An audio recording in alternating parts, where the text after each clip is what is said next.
This is my NM3 Liferoot Forest build. It will require one of each builder.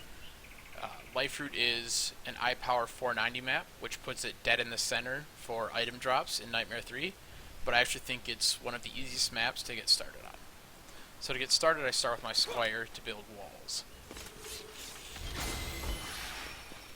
On the left lane, I use one wall that I put in line with these red mushrooms here. I use two walls in the middle, once again in line with these red mushrooms on the right. On the left, I use two walls again in line with the end of this railing.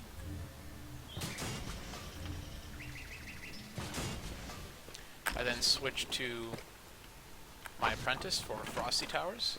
I put two on the left,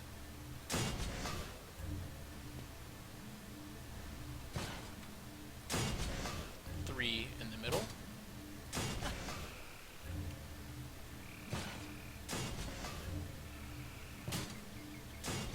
and two again on the left.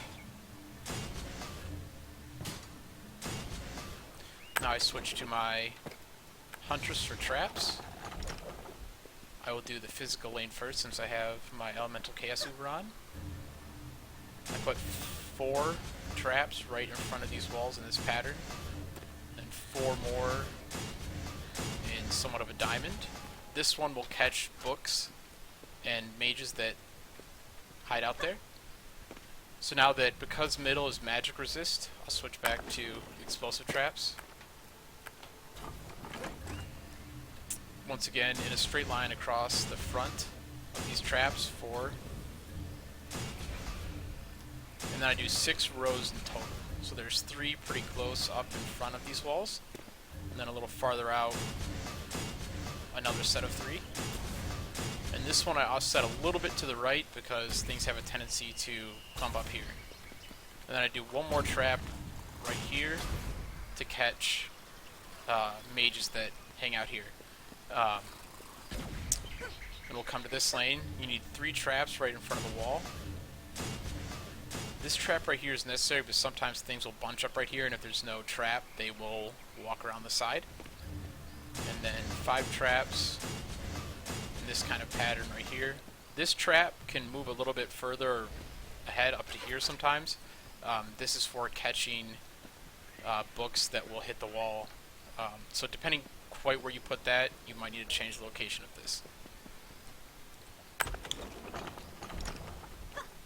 And then finally, switch over to my monk.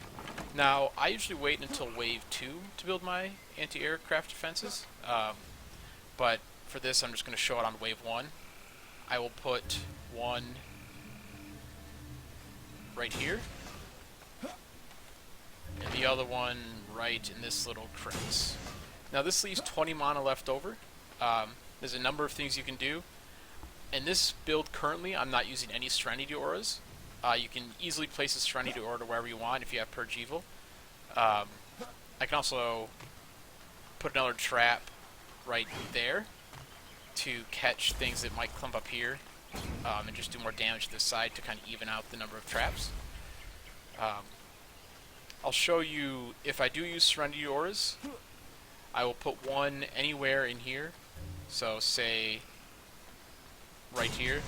I don't have anything that increases Serenity aura range right now, but you can reposition this as needed to kind of catch things right in front of the wall and things that are right here.